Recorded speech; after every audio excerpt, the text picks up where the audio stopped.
suis Marine Mondino, je suis chercheuse en neurosciences. Je travaille au Centre de recherche en neurosciences de Lyon, dans une équipe qui s'intéresse aux maladies psychiatriques. Mes recherches portent sur les hallucinations auditives, donc le fait d'entendre des sons ou plus souvent des voix en l'absence de stimuli externes. Ce sont des symptômes très fréquents dans la schizophrénie et moi je m'intéresse aux mécanismes cognitifs et cérébraux qui sous-tendent ces symptômes-là et je développe des projets de recherche clinique pour essayer de diminuer ces symptômes et d'améliorer les conditions de vie des patients qui vivent avec une schizophrénie.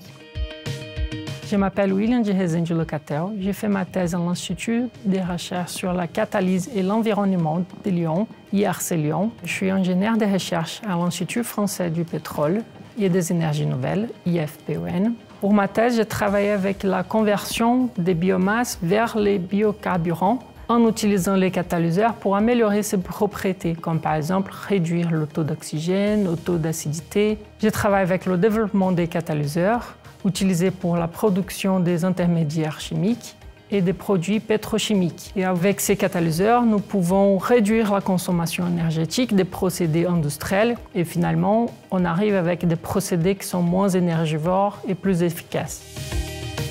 Je m'appelle Anne-Céline Callens, je suis enseignante-chercheuse en sciences de l'art à l'Université Jean Monnet de Saint-Étienne et membre du laboratoire ECLA, qui est une unité de recherche de l'étude du contemporain en littérature, langue et art. Je travaille plus particulièrement sur la publicité du début du XXe siècle et sur ces images de commande. Notre quotidien, il est saturé d'images et il est important de comprendre comment fonctionne cette société visuelle et notamment de donner des clés de compréhension aux jeunes générations pour leur permettre de développer un esprit critique.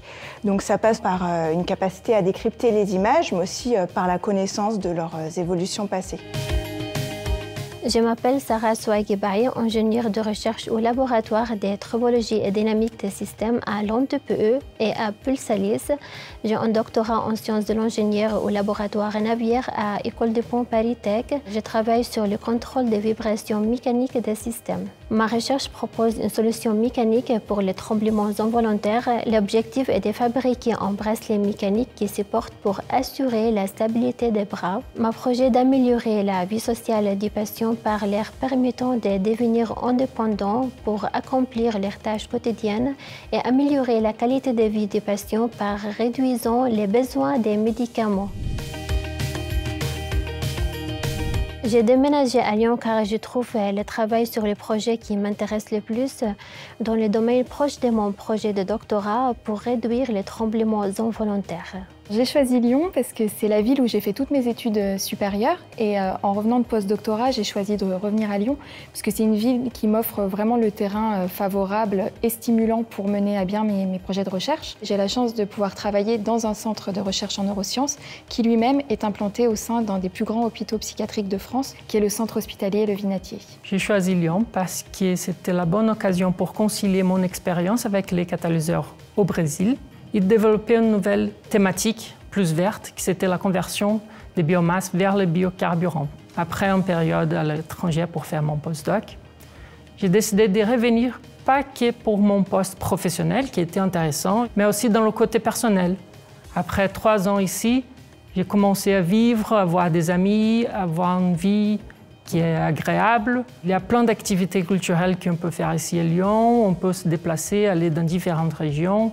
C'est très dynamique comme ville. Saint-Étienne et Lyon sont des villes où il y a une très forte dynamique culturelle. J'ai eu l'occasion de collaborer avec des institutions comme les musées, les archives. Je suis sûre qu'il y a encore beaucoup de trésors dans les institutions culturelles du territoire qui restent à explorer.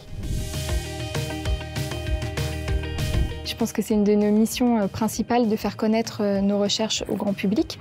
Et surtout quand on travaille sur des maladies comme la schizophrénie qui sont souvent sujets à beaucoup de préjugés et d'idées reçues dans la société. C'est pourquoi je participe souvent à des événements grand public, notamment dans le cadre de la Semaine du cerveau, où on organise des journées portes ouvertes et différentes manifestations dans la société. Dans le domaine de la recherche, nous avons les chances pour faire les présentations publiques dans les congrès. De plus, mes recherches m'ont permis d'être une lauréate du concours d'innovation IPHD de BPI France et de recevoir une subvention de la Bourse French Tech pour soutenir mon projet de création d'entreprise.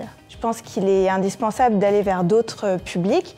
Alors ça passe évidemment par l'enseignement, mais ça peut passer par d'autres formes de médiation, comme des commissariats d'exposition, l'organisation de rencontres destinées au grand public. Et puis j'ai aussi pour habitude de participer à l'Université pour tous. Je pense que la diffusion scientifique est très importante parce que tout le monde a un rôle à jouer dans la transition énergétique. La société doit faire un effort pour réduire la consommation, soit des carburants, soit des plastiques et tout ça. Ensemble, nous pouvons faire une transition vers une consommation plus durable et plus responsable aussi.